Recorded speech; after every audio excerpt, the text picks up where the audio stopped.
यह कहानी रामगढ़ नाम के एक छोटे से गांव की है, जहां मोहनलाल नाम का एक गरीब किसान रहता था। मोहनलाल का इस दुनिया में उसकी बेटी राधा के अलावा कोई नहीं था। अभी कुछ ही समय पहले उसकी पत्नी का देहांत हुआ था। मोहनलाल के पास एक छोटा सा खेत था, जिसमें वह मेहनत करके किसी तरह से अपने और अपने बेटी के लिए जरूरत की सामान का इंतजाम करता था। यह उस समय की बात है जब गांव में भयंकर सूखा पड़ा था। गांव में सभी की फसल पूरी तरह से बर्बाद हो चुकी थी। फसल बर्बाद होने के कारण मोहनलाल के पास अब कमाई का कोई जरिया नहीं था। उसके पास जो बच्चे कूचे पैसे थे, वह भी खत्म हो चुके थे। मोहनलाल के पैसों के परेशानी के कारण उसने कुछ समय से राधा के स्कूल की फीस भी नहीं भरी होती है। इसी चिंता से मोहनलाल घर के बिस्तर पर परेशान होकर बैठा होता है। तभी उससे परेशान देख उसकी बेटी राधा उसके पास आती है। क्या हुआ पिताजी? आज आप बहुत परेशान दिखाई दे रहे हो। कोई परेशानी है क्या? नहीं बेटी, कोई परेशानी नहीं है, बस ऐसे ही। नहीं पिताजी, कोई परेशानी तो है। मुझे बताइए क्या हुआ है। कुछ नहीं बेटी, बस तुम तो जानती हो कि इस साल सूखा पड़ने के कारण हमारी सारी फसल खराब हो चुकी है और मेरे पास थोड़े बहुत जो पैसे थे वह भी खत्म होने को है। इसीलिए अगली फसल तक घर किस तरह चलाऊं, यह चिंता मुझे खाई जा रही है। पिताजी, आप चिंता क्यों कर रहे हो? आपकी मदद के लिए मैं भी कोई काम कर लेती हूँ। नहीं बेटी, उसकी कोई जरूरत नहीं है। तुम बस अपनी पढ़ाई पर ध्यान दो, मैं कुछ करता हूँ। पिताजी, इस मौके पर बोलना सही नहीं है, परंतु स्कूल के हेडमास्टर फीस के लिए बोल रहे थे। हाँ बेटा, तुम उसकी चिंता मत करो। मैं किसी भी तरह कल परसों तक तुम्हारे स्कूल की फीस भर दूंगा। फिर वहाँ से राधा अपने कमरे में चली जाती है। राधा को बोल तो दिया है कि कल परसों तक उसकी स्कूल की फीस भर दूंगा, पर मेरे पास तो कल के राशन भर के पैसे नहीं हैं। इसी चिंता से परेशान होकर मोहन अपने घर में टहलने लगता है। टहलते टहलते वह अचानक रुक जाता है। लगता है इस बार मुझे धनीराम सेठ के पास से पैसे सुध पर लेने पड़ेंगे, वरना मैं ना तो घर का खर्च चला पाऊंगा और ना ही राधा की स्कूल की फीस भर पाऊंगा। हाँ, मेरे पास अब बस यही एक जरिया बचा है। कल सुबह ही जाकर सेठ से मिलता हूँ। धनीराम सेठ एक नंबर का लालची और ठग प्रवृत्ति का व्यक्ति है, जो गांव के लोगों की मजबूरी का फायदा उठाकर उन्हें सूद पर पैसे देता है। और जब गांव वाले उसके किसी कारण पैसे नहीं चुका पाते, तो वह उनकी खेती की जमीन और घर उनसे छीन लेता था। अगली सुबह मोहनलाल धनीराम के घर पहुंच जाता है। नमस्ते सेठ जी। हाँ बोलो मोहनलाल, क्या हुआ? आज अचानक मेरे घर कैसे आना हुआ? सेठ जी, आप तो जानते ही हो कि गांव में इस बार सूखा पड़ा है, जिस कारण मेरी पूरी फसल खराब हो चुकी है और खेती के अलावा मेरे पास कमाई का कोई दूसरा जरिया नहीं है। और अब ऐसी हालत हो गई है कि मेरे पास घर खर्च चलाने भर के पैसे नहीं हैं। इसीलिए आपके पास आया हूँ ताकि आप मुझे कुछ पैसे दे देते तो अच्छा होता। मैं धीरे धीरे आपके सारे पैसे चुका दूंगा। देखो भाई मोहनलाल, मैं तुमको पैसे तो दे दूंगा, पर तुम तो जानते ही होगे मेरे बारे में, मैं उसूलों का पक्का हूँ। अगर तुमने मेरे पैसे मुझे नहीं लौटाए तो मैं तुम्हारा घर और खेती की जमीन दोनों अपने नाम कर लूंगा। सेठ से पैसे ले तो लूंगा, पर अगर वह नहीं चुका पाया तो यह सेठ मेरी खेती की जमीन और घर दोनों मुझसे छीन लेगा। पर अगर इनसे पैसे नहीं लूंगा तो राधा की स्कूल की फीस कैसे भरूंगा? क्या हुआ मोहनलाल, तुमने क्या सोचा? तुम्हें पैसे चाहिए या नहीं चाहिए? सेठ जी, मुझे अभी इन पैसों की बहुत जरूरत है। सेठ उसे पैसे दे देता है। धन्यवाद सेठ जी, मेरे पास पैसे जैसे जैसे आते जाएंगे मैं आपके वैसे वैसे सारे पैसे चुका दूंगा। वो सब तो ठीक है, पर मेरी बातें याद रखना कि अगर तुम पैसे नहीं चुका पाओगे तो मैं तुम्हारा घर और जमीन दोनों तुमसे अपने नाम करवा लूंगा। ठीक है सेठ जी। मोहनलाल फिर वहां से अपने घर के लिए निकल जाता है। घर पहुंचकर सबसे पहले वह अपने बेटी राधा को बुलाता है। राधा बेटी, यहाँ आना तो जरा। पिता की आवाज सुनकर राधा वहां आती है। हाँ बोलिए पिताजी, आपने मुझे बुलाया क्या? हाँ बेटी, वो तुम कल स्कूल की फीस का बोल रही थी ना, वह मैं लेकर आया हूँ। पिताजी, पर कल आप बोल रहे थे कि आपके सारे पैसे खत्म हो चुके हैं, फिर आप ये कहाँ से लाए? बेटी, यह पैसे मैंने धनीराम सेठ के पास से सूद पर लिए हैं। पिताजी, पर वह सेठ तो पैसे देने के नाम पर लोगों की जमीन अपने नाम करवा लेते हैं। हाँ बेटी, पर अभी के लिए हमें उनके अलावा दूसरा कोई और पैसे नहीं दे सकता था, और फिर तुम्हारे स्कूल की फीस भरनी भी तो जरूरी थी, इसीलिए मैं उनके पास से पैसे ले आया। पर पिताजी, हमारे पास एक छोटी सी जमीन है और एक ये घर है। कहीं सेठ ने हमसे यह भी छीन लिया तो हम क्या करेंगे? बेटी, तुम उसकी चिंता मत करो। मैंने सेठ से तुम्हारे स्कूल के फीस से थोड़े ज्यादा पैसे लिए हैं। उन पैसों से मैं सब्जी मंडी से सब्जियां लाकर बेचना शुरू कर दूंगा, और जैसे जैसे पैसे जमा हो जाएंगे वैसे वैसे सेठ के सारे पैसे वापस कर दूंगा। ठीक है पिताजी, जैसा आपको सही लगे।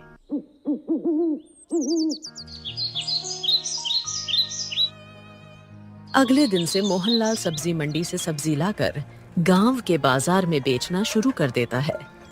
ताजी ताजी सब्जियां ले लो, एकदम शुद्ध सब्जियां ले लो। आओ सब, और हरी हरी सब्जियां ले जाओ। मोहनलाल के यहाँ कुछ ही देर में ग्राहक आने लगते हैं। धीरे धीरे उसके ठेले की सब्जियां खाली होने लगती हैं। मोहनलाल जब सब्जियां बेच रहा होता है, उसी वक्त वहाँ सोहन बाजार में घूम रहा होता है। सोहन भी मोहनलाल की तरह गांव में किसानी के अलावा कुछ नहीं करता था, पर सोहन के पास मोहनलाल से कई ज्यादा जमीन थी, जिस कारण यदि कोई साल उसकी फसल बर्बाद हो भी जाती तो उसे कोई फर्क नहीं पड़ता था, और उसे गांव के और किसानों की जमीन खरीदने की आदत थी। सोहन जब मोहनलाल को सब्जी बेचता देखता है तो वह सोचता है, लगता है इस बार के सुकार ने रामलाल की हिम्मत तोड़ दी है, इसीलिए तो वह खेती छोड़ सब्जी बेच रहा है। यही सही मौका है, एक बार इसकी जमीन खरीदने की बात करके देखता हूँ, शायद वह मुझे बेच दे। फिर क्या था, सोहन तुरंत मोहनलाल के सब्जी के ठेले के पास पहुंच जाता है। अरे मोहनलाल भाई, तुम, और अब तुम सब्जी बेच रहे हो, क्यों खेती बाड़ी छोड़ दी क्या? क्या सोहन भाई, तुम भी मजाक कर रहे हो? तुम तो जानते हो इस साल के सूखे के कारण मेरी पूरी फसल खराब हो गई है, और अब अगली फसल के मौसम तक किसी न किसी तरह तो घर का खर्च चलाना पड़ेगा। तो लगा लिया सब्जी का ठेला। पर तुम तो कल तक रो रहे थे कि पैसे नहीं है, पैसे नहीं है, और अब सब्जी का ठेला लगा लिया, तो ये सब के लिए कहां से पैसे आ गए तुम्हारे पास? नहीं भाई, सच में मेरे पास तो घर के राशन तक के लिए पैसे नहीं थे, और ऊपर से राधा की स्कूल की फीस भी भरनी थी, तो धनीराम सेठ के पास से पैसे सूद पर ले लिया, और राधा की स्कूल की फीस भी भर दी, और कुछ पैसों से सब्जी का ठेला लगा लिया। चलो, ये तो बहुत अच्छा हुआ कि इस मोहनलाल ने धनीराम से पैसे सूद पर लिए हैं। अब ये उसके पैसे चुका नहीं पाएगा, और फिर धनीराम इसकी जमीन इससे छीन लेगा, फिर वह जमीन मैं उससे खरीद लूंगा। मोहनलाल की यह बात सुनकर सोहन खुश तो था, पर वह मोहनलाल के सामने दुख जताने की कोशिश करता है। क्या कहा मोहनलाल भाई, तुमने धनीराम के पास से पैसे सूद पर लिए हैं, पर तुम तो जानते हो ना वह कितने ठग प्रवृत्ति का व्यक्ति है, वह तुम्हारी जमीन तुमसे छीन लेगा।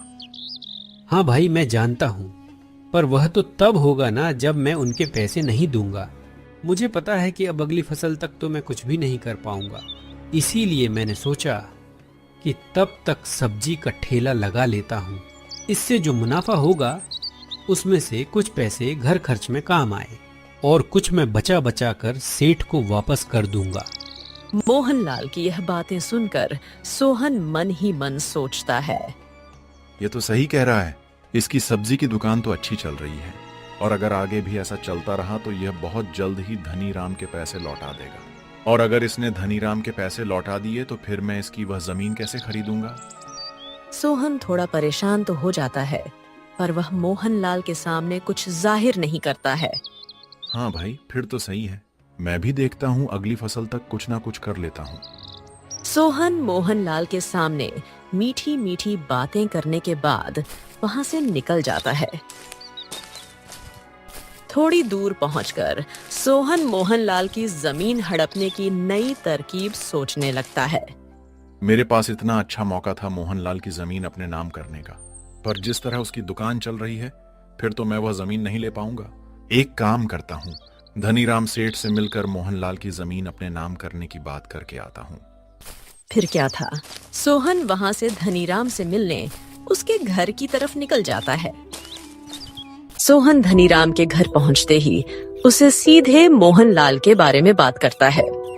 नमस्ते सेठ जी, क्या हाल है? अरे सोहन, तुम यहाँ और ये मुझे सेठ जी बोलकर मेरा मजाक उड़ा रहे हो क्या? मुझे तो लगता है मुझे तुम्हें सेठ बोलना चाहिए। मुझसे ज्यादा जमीन तो तुम्हारे पास होगी। कहाँ धनी भाई, बस गिन चुनकर 5 होंगी।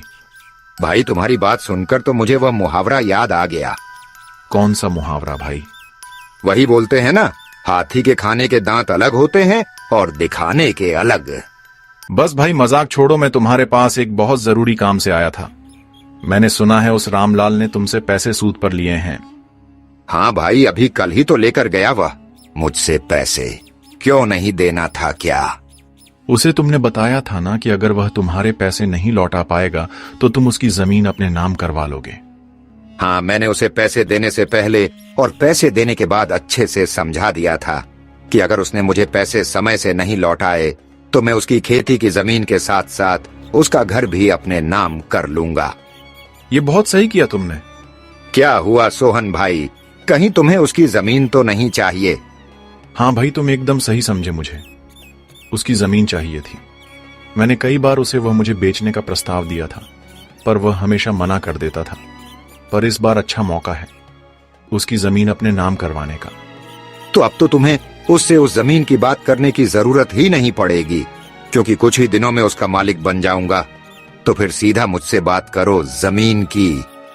नहीं भाई, तुम्हें इतना खुश होने की जरूरत नहीं है। वह तुम्हें अपनी जमीन इतनी आसानी से नहीं देगा, मैं जानता हूं उसे। क्या बात कर रहे हो भाई? इस बार तो सूखा पड़ चुका है और अगली फसल की तैयारी करने में अभी बहुत समय है, तो वह मुझे पैसे कैसे चुका पाएगा? मैंने भी जब सुना कि उसने तुमसे पैसे लिए हैं तो मुझे लगा मैं अब सीधा तुमसे जमीन खरीद लूंगा। पर उसने तुमसे जो पैसे लिए हैं उनसे गांव के बाजार में सब्जी का ठेला लगा लिया है, और मैं खुद देखकर आ रहा हूं वह बहुत अच्छा चल भी रहा है। और अगर इसी तरह उसकी सब्जियां बिकी तो वह कुछ ही दिनों में तुम्हें तुम्हारे पूरे पैसे वापस कर देगा। सोहन की बात सुनकर धनीराम भी थोड़ा चौंक जाता है। क्या कहा सोहन भाई तुमने? अगर ऐसा हुआ फिर तो उसकी जमीन और घर दोनों मेरे हाथ से चले जाएंगे। नहीं भाई, मेरे पास एक तरकीब है जिससे तुम्हें तुम्हारे पैसे भी मिल जाएंगे और उसका घर भी, पर उसके बदले तुम्हें मुझे उसकी जमीन देनी पड़ेगी। मुझे मंजूर है भाई, बताओ क्या तरकीब है?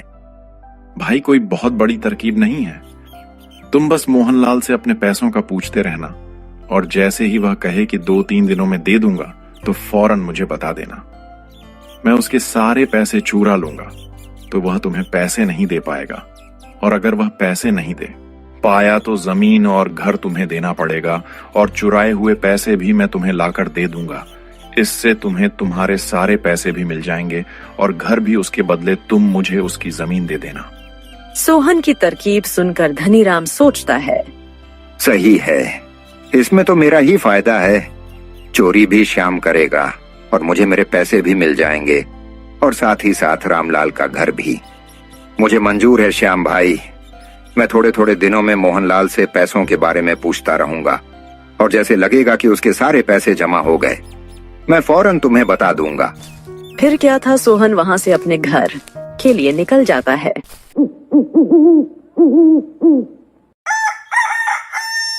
अगले दिन धनीराम मोहनलाल से मिलने बाजार जाता है। धनीराम जब मोहनलाल के ठेले के थोड़ी दूरी पर पहुंचा तो उसने देखा कि उसकी दुकान में बहुत भीड़ लगी थी। इतनी भीड़ को देख धनीराम कहता है, सही कह रहे थे सोहन भाई, इस मोहनलाल की सब्जी की दुकान तो बहुत अच्छी चल रही है। ऐसे में तो वह मेरा सारा पैसा बहुत जल्द लौटा देगा। जैसे ही ठेले से कुछ लोग कम होते हैं, धनीराम मोहनलाल से मिलने पहुंच जाता है। और मोहनलाल भाई, तुम्हारी सब्जी की दुकान तो बहुत मस्त चल रही है। बस सेठ जी, जो भी कुछ है आपके वजह से है। नहीं मोहनलाल भाई, तुम मुझे क्यों धन्यवाद कर रहे हो? तुम्हें पैसों की जरूरत थी, मैंने दिए बस, और तुम्हारे पास जैसे होंगे तुम तो मुझे वो लौटा ही दोगे ना? हाँ सेठ जी, मेरे पास जैसे जैसे पैसे आते रहेंगे मैं वैसे वैसे आपके सारे पैसे लौटा जाऊंगा।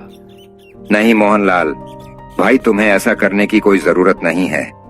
तुम थोड़े थोड़े पैसे मत देना, तुम्हारे पास जैसे ही पूरे पैसे हो जाए तो एक साथ में दे देना। ठीक है सेठ जी, यह भी सही रहेगा। फिर भी कितने दिन लगेंगे तुम्हें पूरे पैसे जमा करने में? सेठ जी, अगर ऊपर वाले की दुआ से सब सही चला तो 1 महीने में आपको आपके पूरे पैसे चुका दूंगा, सूद समेत। फिर तो बहुत सही रहेगा भाई। ठीक है, तो तुम काम करो, मैं चलता हूँ। फिर क्या था, धनीराम वहां से अपने घर के लिए निकल जाता है और मोहनलाल अपनी दुकान संभालने में व्यस्त हो जाता है। कुछ दिनों तक ऐसे ही चलता है। मोहनलाल अपनी दुकान से बहुत मुनाफा कमाता है। धनीराम को कुछ ही दिन हुए थे मोहनलाल से मिलकर, पर श्याम के तरकीब के हिसाब से वह फिर से रामलाल से मिलने पहुंच जाता है। और मोहनलाल भाई, क्या हाल है और दुकान कैसी चल रही है? सब बढ़िया है सेठ जी, और ऊपर वाले की दुआ से दुकान भी बहुत मस्त चल रही है। चलो फिर तो सही है, इसका मतलब तुम बहुत जल्द ही मेरे पैसे लौटा दोगे। आपके पूरे पैसे तो जमा हो गए हैं, बस ब्याज के पैसे बाकी है, वह भी 2-3 दिनों में हो जाएंगे, और पैसे जमा होते ही मैं खुद आकर आपके सारे पैसे वापस कर दूंगा। चलो ये सही समय है, सोहन भाई को बोल देता हूँ ताकि वह इसके यहाँ चोरी कर ले। ठीक है मोहनलाल भाई, तो फिर मैं चलता हूँ, तुम्हारे पास पैसे जमा होते ही घर आकर दे जाना। धनीराम जब मोहनलाल की दुकान से जाता है तो इस बार वह धनीराम को फिर से सोहन के साथ देख लेता है, और दोनों को फिर एक बार साथ देखकर उसे कुछ गड़बड़ लगता है। ये हर बार जब भी सेठ जी मेरे यहाँ से जाते हैं तो हर बार उनको ये श्याम भाई कहाँ से मिल जाते हैं, कहीं तो कुछ गड़बड़ है। एक बार इन दोनों का पीछा करके देखता हूँ। फिर क्या था, मोहनलाल भी उन दोनों के पीछे पीछे चला जाता है। मोहनलाल की दुकान से थोड़ी दूरी पर आकर धनीराम और श्याम दोनों रुक जाते हैं और आपस में बात करने लगते हैं। उन दोनों से थोड़ी ही दूरी पर छुपकर मोहनलाल दोनों की बातें सुनने लगता है। क्या हुआ धनीराम भाई, और कितने दिन लगने वाले हैं इस मोहनलाल को पैसे जमा करने में? भाई तुम आज रात की तैयारी कर लो, मोहनलाल के घर से पैसे चुराने की, क्योंकि उसने रकम जमा कर लिया है, बस ब्याज के पैसे जमा करना बाकी है। क्या कह रहे हो धनीराम भाई, यानी मोहनलाल ने तुमसे जितना लिया था उतना पूरा जमा कर लिया? हाँ भाई, बस ब्याज के पैसे बाकी हैं, पर उसने बोला है कि ब्याज के पैसे जमा करने में 2-3 दिन लगेंगे, फिर कल कैसे मांगने चला जाऊं? तुम कल जाकर उससे पैसे मांगना और बोलना मुझे थोड़ा जरूरी है, मुझे चाहिए तो चाहिए, और मना करने लगे तब 1 दिन का समय दे देना और कहना अगर कल तक पैसे नहीं मिले तो घर और जमीन मेरे नाम कर दें। 1 दिन में तो वह इतने पैसे जमा नहीं कर पाएगा, और इस तरह वह खुद ब खुद। क्या दिमाग लगाया है तुमने? ठीक है, तो तुम आज रात की तैयारी करो, मैं कल की तैयारी करता हूँ। वही दूर खड़े रामलाल ने दोनों की सारी बातें सुन ली थीं। यह क्या, यह दोनों तो मिलकर मुझसे मेरी मेहनत की कमाई और घर जमीन हड़पने की साजिश कर रहे हैं। मोहनलाल को कुछ नहीं समझ रहा, इसीलिए वह फौरन वहां से अपने घर पहुंच जाता है। रामलाल बहुत गहरी चिंता में अपने घर के बिस्तर पर बैठा होता है। तभी वहां उसकी बेटी मीरा आती है। क्या हुआ पिताजी, आप इतनी चिंता में क्यों हो? कोई परेशानी है क्या? हाँ बेटी, एक परेशानी तो है। मोहनलाल अपनी बेटी राधा को पूरी बात बता देता है, जो उसने धनीराम सेठ और श्याम को एक दूसरे से कहते हुए सुना था। पिताजी, तो आपने कोई तरकीब सोची है क्या? नहीं बेटी, बस वही सोचने की कोशिश कर रहा हूँ, पर कुछ सूझ ही नहीं रहा है। पिताजी, मेरे पास एक तरकीब तो है जिससे सेठ भी हैरान रह जाएंगे और श्याम काका भी। बताओ बेटी, क्या तरकीब है? राधा अपने पिता को सारी तरकीब समझा देती है और राधा की तरकीब सुनकर मोहनलाल उसकी बहुत तारीफ करने लगता है। वाह बेटी, क्या खूब तरकीब लगाई है तुमने। अब देखो कल मैं कैसे दोनों को चौंका देता हूँ। फिर क्या था, मोहनलाल और राधा दोनों अपने तरकीब पर काम करने के बाद खाना वगैरह खाकर सोने चले जाते हैं। फिर कुछ समय बाद जब मोहनलाल अपने कमरे में सो रहा होता है, उसी वक्त श्याम धीरे से उसके कमरे में आकर उसके अलमारी से सारे पैसे लेकर वहां से चला जाता है। अगली सुबह श्याम सारे पैसे लेकर धनीराम के पास पहुंचता है और सारे पैसे धनीराम को दे देता है। धनीराम भाई, अपने तरकीब के हिसाब से मैं सारे पैसे लेकर आ गया हूं। अब तुम सीधा उस मोहनलाल के पास पहुंच जाओ और अपने पैसे मांगो, और अगर रोने धोने लगे तो 1 दिन का समय दे देना। और याद रहे, उसको यह भी बोल देना कि अगर तुम कल तक पैसे नहीं दोगे तो मैं तुम्हारी जमीन और घर अपने नाम कर लूंगा। हाँ भाई, तुम उसकी चिंता छोड़ दो। मैं अभी जाकर उस मोहनलाल को थोड़ा डरा कर आता और उसको यह बात भी बोल दूंगा। फिर क्या था, धनीराम उसके घर से मोहनलाल के घर के लिए निकल जाता है। यहाँ धनीराम मोहनलाल के घर के लिए निकलता है और वहाँ मोहनलाल के घर पर मोहनलाल और राधा सेठ का इंतजार कर रहे होते हैं। क्या हुआ पिताजी, अब तक सेठ जी आए नहीं? हाँ बेटी, मैं भी तो उन्हीं का इंतजार कर रहा हूँ। मुझे डर लग रहा है कहीं कुछ गड़बड़ ना हो। पिताजी, आप चिंता क्यों कर रहे हो? अगर कोई गड़बड़ हुई होगी तो भी हम उससे निपट लेंगे। हाँ बेटी, बात तो तुम्हारी सही है। अभी मोहनलाल और राधा आपस में बात कर ही रहे होते हैं, तभी वहाँ धनीराम आ जाता है और धनीराम को देखकर राधा अपने कमरे में चली जाती है। अरे सेठ जी, आप यहाँ अचानक क्या हुआ? कोई काम था क्या? नहीं मोहनलाल भाई, मैं तो मेरे पैसे वापस लेने आया हूँ। मुझे थोड़ा जरूरी काम आ गया था तो सोचा तुमसे लेता जाऊं। सेठ जी, पर मैंने कहा था ना कि 1-2 दिन और लग जाएगा मुझे पूरे पैसे देने में। हाँ मुझे पता है, पर मुझे सारे पैसे आज चाहिए। मैंने बताया ना, मुझे थोड़ा जरूरी काम है। सेठ जी, आप जरा यही रुकिए, मैं एक बार देखता हूँ मेरे पास कितने पैसे हुए हैं। अगर पूरे हो गए होंगे तो मैं लेकर आता हूँ। मोहनलाल वहाँ से अपने कमरे में चला जाता है और धनीराम वहीं रुककर उसका इंतजार करने लगता है। थोड़ी देर के बाद मोहनलाल दौड़ता हुआ अपने कमरे से आता है। सेठ जी, एक समस्या हो गई है। सेठ जी, मैंने सारे पैसे अपने कमरे की अलमारी में रखे थे। लगता है किसी ने सारे पैसे चुरा लिए हैं। क्या कहा मोहनलाल भाई? कहीं तुम झूठ तो नहीं बोल रहे हो ताकि मुझे पैसे ना देने पड़े? नहीं सेठ जी, मैं झूठ क्यों बोलूंगा।